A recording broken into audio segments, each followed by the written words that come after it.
Hello, everyone. My name is Dale Clarke, and I'm SNC-Lavalin's CEO for Engineering Services in Canada.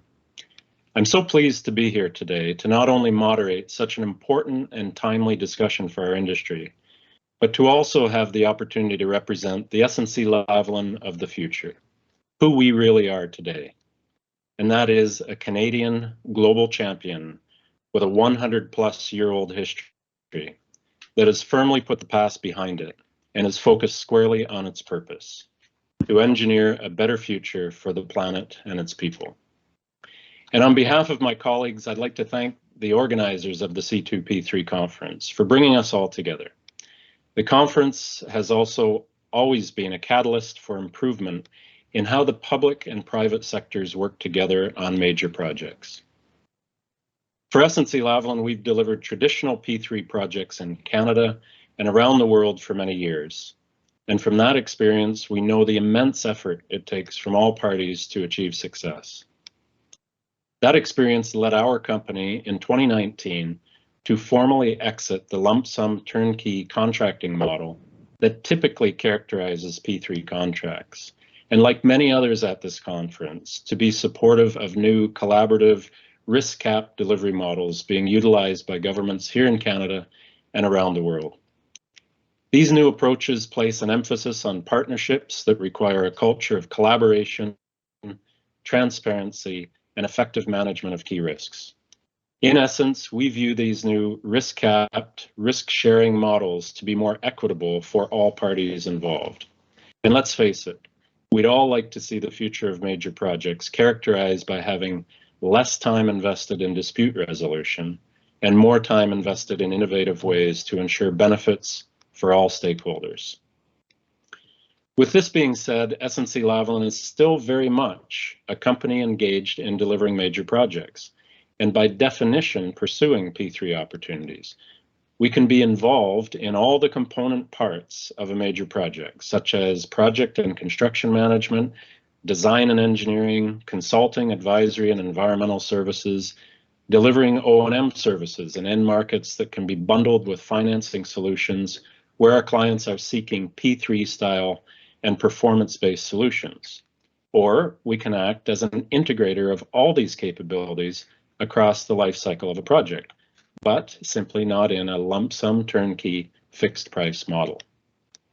And it would be remiss of me not to commend our public sector leaders in the major project space for engaging industry along these lines. In Canada, we've seen effective legislative measures to de-risk projects and the increased momentum for alliance and integrated project delivery. And we're seeing that same positive turn in international markets as well. And to keep that momentum going in an informed and convincing fashion, it gives me great pleasure to introduce our keynote speaker today. Howard Aschcraft is a practicing construction lawyer and noted leader with extensive experience in the major infrastructure project space, especially those using advanced and innovative project delivery methods.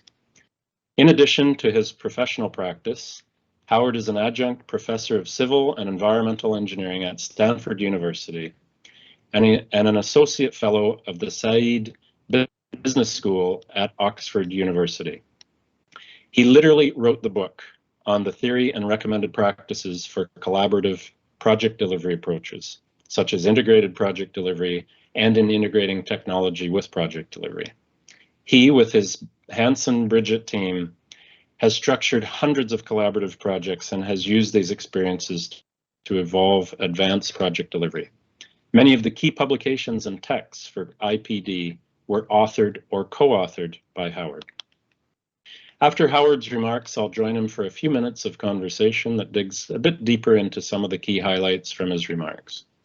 So again, all the best to everyone for a great conference, and now over to Howard for his insights on the global experience of major projects and food for thought for a better way forward. Howard? Thank you very much for that introduction, and it's a pleasure to be here with all of you. It would be better to be here really with all of you, but of course that is what we are doing at the present moment. I want to talk about project delivery. although this is a P3 conference, if you peel the financing off of P3, you end up with project delivery. And if you want to talk about reliably and efficiently executing major projects, you have to focus on project delivery. If you remember one thing from the discussion today, it's its structure. The structure of a project affects behavior, and behavior affects outcome.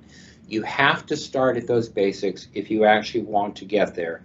And you need to understand the power of relationships and the power of structure, because they have an immense effect on outcome. So as you participate in the rest of the conference, I would like you to think differently. There's a phrase that the French use, which I've always liked, which says that a fish is the last to discover water, because that which is all around us, we no longer see. So as you listen to all of the presentations and discussions, start looking for the water. Try seeing things differently from a different perspective. Does this make sense? How does this structure affect behavior? With that, I'd like to actually go in and do a little bit of a discussion with some slides and talking about the history, experience, and a little about the research for collaborative project delivery. So, one of the first things to think about, and this comes from McKinsey, is there a problem? Is everything going just fine? And in fact, most of you recognize that it hasn't. In looking at mega projects, McKinsey determined excuse me, that 98% of them, 98%, did not meet the objectives for cost and schedule. And of those, the average cost overrun was 80%. And the average delay was 20 months. So if you think that's aberrational or that's just one test, you haven't been listening, because there's data going back 40 years. I show about 23 years worth of reports all the way up to World Economic Forum and McKinsey, starting back with some of the UK work, all of which determined that design and construction was in fact broken, it was fragmented, it was adversarial, inefficient, and did not use technology well. Every single one of those reports says essentially the same thing, and also makes the same basic recommendation that we go to relational and integrated contract systems. Now, when things go bad, there's a tendency, in fact, I had a discussion off screen a little earlier, to say, okay, well, we'll fix it by actually making our contracts tougher, we'll add an extra clause, we'll put another Band-Aid on a broken system. Yet, in fact, that concept of reliability, of putting guarantees, is a myth. Edward Merrow did one of the best studies of industrial mega projects a number of years ago, looked at about 350, and his classic line was, these are all start off as fixed price contracts, but they never end up that way. There is no evidence that that actually produces a reliable outcome. So if everything's so bad, what's going wrong? Well, there's three basic things that we can talk about. One of which is strategic misrepresentation. Those are projects which, in fact, the sponsors and other parties and participants never thought they were going to work out anyway. They never really thought they were going to work out at that price. The Channel Project's classic, Big Dids cracks, but there's a whole series of these in which the participants launched a project without any real sense of assurance that it was actually going to come in the way they said, knowing that if they told the truth, perhaps it's a little too strong, the project would never start. So we really can't do a whole lot about that in terms of improving project delivery. The other one is optimism bias. By the way, Brent Flyberg out of Oxford's the person who has done the most work on strategic misrepresentation.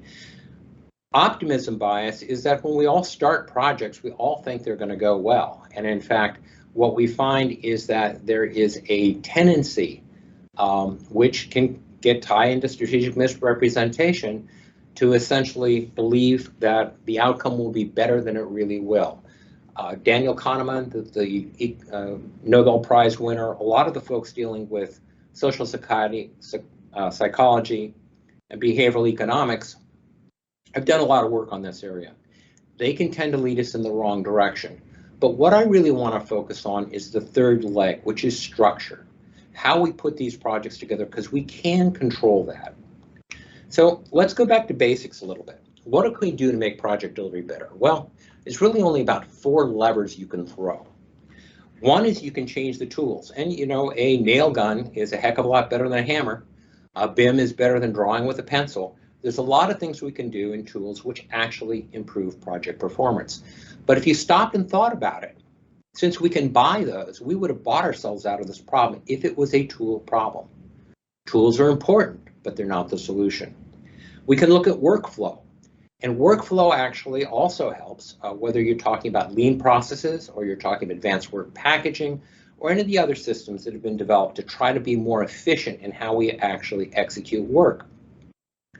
But what the lean people have found and others have found, and I think AWP is finding, is that your structure affects your ability to do the workflow. We come back to structure. And structure, we find, actually changes relationships. So let's take a look at how all that works. When I start off with trying to develop a project delivery system, I use a flow pattern that looks something like this. We first try to figure out, why are we even doing this project? We try to come up with the deep why, because we are going to measure success by how well we solve that problem. And then once we have that, we start looking at the opportunities, the challenges, and the risks, and use that to form what we're really trying to accomplish. That's where your conditions of satisfaction come in. You have to then filter that. You have to filter it through the capabilities of your owner, your sponsor, the capability of all the suppliers, the designers, contractors, equipment producers, all those folks. And you have to look at financing as well, and that's especially important in P3 because P3 is heavily driven by finance. You filter through that, and then you start working on your basic structural elements, how the organization, who's under contract with whom, how the contracts fit together, whether they're sequential, whether or not things are moving in parallel. You start building that organizational structure. You start looking at compensation. How do people get paid?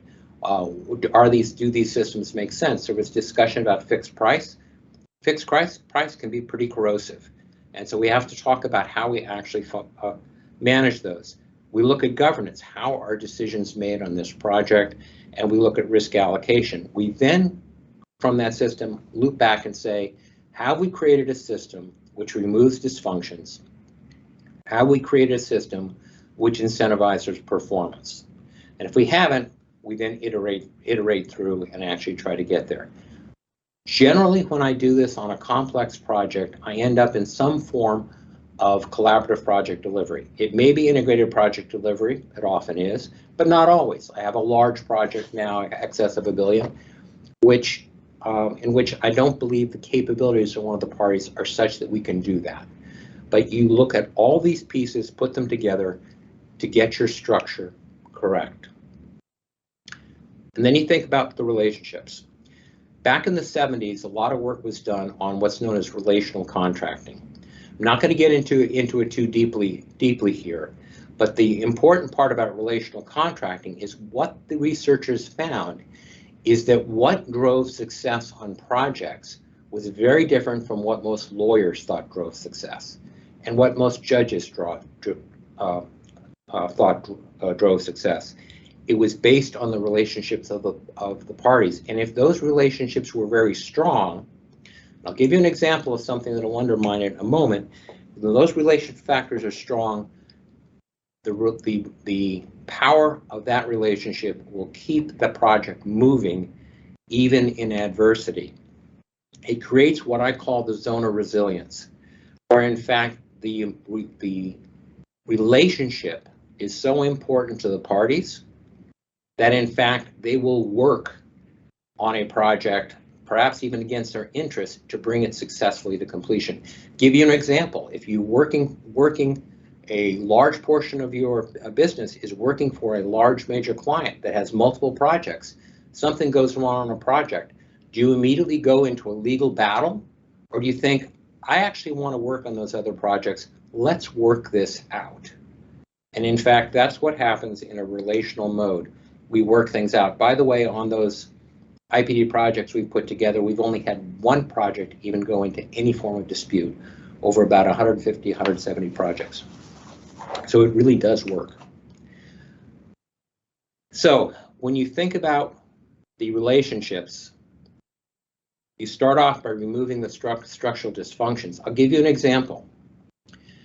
If in fact you basically procure all your projects on a lowest responsible bid, you essentially destroyed the possibility of developing relationships, because your vendors then know that on the next project, as long as they're the low bidder, they'll get that project. So why should they cut you any slack on this project?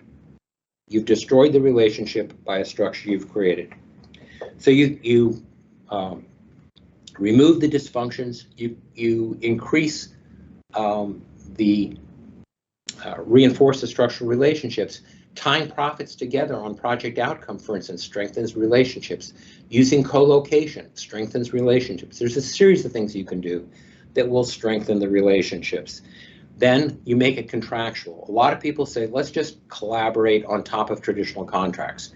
In fact, it works if everything goes well, but if things aren't going well, the tendency is going to be to resort to the contract, to resort to traditional systems. So make collaboration contractual so you can't get off the island. And then you do have to plan for exceedance. When you do all these things, there's a major transition. If you go from, for instance, focusing on enforcement of promises, if you're traditional, you're looking at external adjudication. What will a judge, a jury, an adjudicator, a arbitrator say about this? And that's what we define. If you're in a relationship, you're internally adjusting in order to maintain that relationship, which means the definition of success goes from compliance, I did exactly what you told me to do, I'm sorry your project failed, to have I actually satisfied you? Are we both satisfied such as we would want to do it again? There's a whole series of other things you can see. I won't go through the entire slide, but you see there's a change in the way you actually structure a project. For instance, you don't, since we know that on long-term projects, many things change, and we can't predict all those. Instead of telling people what they should do when something goes wrong, we talk about what the process is for solving a problem when you get there. We go from prescriptive to enabling. Very different way of putting contracts together, a very different way of structuring projects. So I'll use integrated project delivery as an example of a relational collaborative project delivery system, in part because I do a lot of them. You can do the same thing under an alliance if you follow the same principles. In some instances, people don't. You can do the same thing under a partnered contract, which is a UK concept. Once again, if in fact you follow the principles. We break it down into a business model, contract model, and enabling behaviors. In the business model, we separate profit from cost. Why do we do that? We want to make it easy to move work back and forth amongst the team where it's best suited. Why do we also break profit from cost? We don't want people to think that they have to increase cost to make more profit. We guarantee the cost, but we don't guarantee the profit. The profit is based on project outcome determined all together. We balance the guarantee of cost against very strict limits on what you can have in a change order. So it's a different economic balance. We then put this into a contract structure. We bring in the key parties early. All evidence indicates that's the right thing to do. Early involvement of key parties. We have joint decision making. We do that in part because the people who know best how to manage these things are the people actually doing them. So we create a process, and it's a structured process for decision making that is done as a group. It is not management by committee. That a lot of people have that sense. It is a joint decision making process. We share risk and reward. We figure out where it ought to be. We don't try to just shove it to the party that has the least power. We actually try to allocate it in a way that will create the right behaviors. We jointly develop the targets, both to have clear alignment about what we're trying to see. This goes back to the why I mentioned before, but also in terms of developing the buy-in with regard to the project. And then we reduce liability. And then we bring in the behavioral piece, optimizing the whole and the part, creating trust. You can create trust in a project. It's based on competence, integrity, and reliability. And it's by creating those relationships and reinforcing it that you can start developing trust. And that will do tremendous things in terms of actually accelerating the project. We integrate people, process, and systems, and then we focus on continuous learning. Now, if you went back to the prior slide and saw the things that we actually put into integrated project delivery and look at the World Economic Forum's recommendation for how to do major projects, it's exactly the same, except that they build in third-party conciliation. We tend to put it on the outside of the project. There's a reason for that, but that's it. So it's not just a question of what a group of people developed in terms of integrated project delivery. This is actually considered the current cutting edge of how to do project delivery. Talk a little bit about IPD research. There's a lot of research out there. You can go look some of it up. We've recently done one of our own. It's currently in process, so this is all information which is subject to a little change, won't be changing a lot in terms of outcomes. And there are three really types of studies out there. There are case studies. They're very interesting, mostly to see why things happen, but they don't provide you a lot of detail overall about project delivery. There are summaries, or essentially where people have gone out and queried teams. Those are pretty interesting because they tend to very strongly support integrated project delivery, and they also tend to be from people who can compare projects. The third is objective data, and the objective data is where we're really trying to get to, but in fact there's not enough data yet, and there's a lot of noise in the data. But let's take a look at a few things. This is, we asked, in this case, approximately 80 folks to rank their projects on a ratio of 1. They agree with the statement. They disagree with the statement strongly, to 5. They agree with the statement strongly. How they compare to IPD to other project delivery systems. There's a little variation. The teams we talked about thinks that it comes out slightly better for owners than it does for the team. But if you look at it, it's extremely high. Now, I will mention that this data is self-reported, and it's not random in that people got to choose whether or not they filled out the survey or not. That is a bias issue. We looked at the project outcomes, and the sample is significantly smaller because, in fact, some projects were not complete. Some folks did not have the actual financial data. But from the data that we had, in terms looking at whether or not the team's profit went up, and if you stop and think about that, that usually means that the project had to come out better than planned in order to have the shared savings to pay for that. 84% of the projects actually had some increase in profit, and I gave you the histogram distribution. In the 1 to 20%, that's most of them. The 20 to 40%, that picks up pretty much most of the rest. You can see it declines. There's one outlier out there. There were 3 projects in that set that made less than normal, basically a loss of about 32%, 33% of what they originally planned. And then there were 2 projects that lost their profit entirely. Nonetheless, that's a remarkably good outcome. Once again, it's preliminary data. This is a published study done with regard to comparing IPD to design bid build, CM design build, and IPD. The clear outcome is that design bid build never wins in any of these decisions. In this case, on the factors they looked at, IPD was the leader in all but 2. 2 design build came out on top.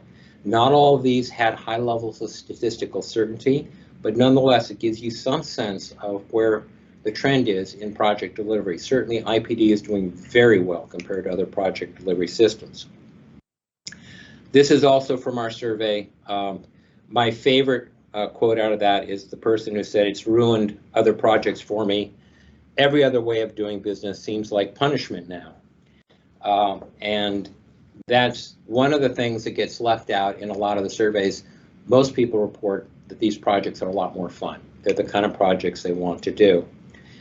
And getting close to conclusion here, McKinsey, World Economic Forum, virtually everyone who studied it basically ends up saying we need some form of collaborative relational delivery to deliver high performance projects. By the way, FIDIC, which is one of the more conservative traditional organizations, is currently looking at how they could develop a collaborative approach to contracts. So in Germany, the federal government is looking at putting out regulations for integrated project delivery. We've done projects in the Finns have done a lot of civil projects. There is recently our textbook was translated into Chinese. There's a lot of interest internationally in all the different ways to do this. So I'm just going to conclude with going over what I've seen on our projects as keys to success. The first is you procure for performance. I mentioned the problem of going out with the lowest responsible bid. You choose teams based on quality, and you have the shadow of the future. You want them to think their performance on this project will affect their ability to get the next project. You structure for outcome. You build that structure in a way that you think creates the right behaviors, and it locks people in contractually to execute the project. We engage everyone. This is a team sport.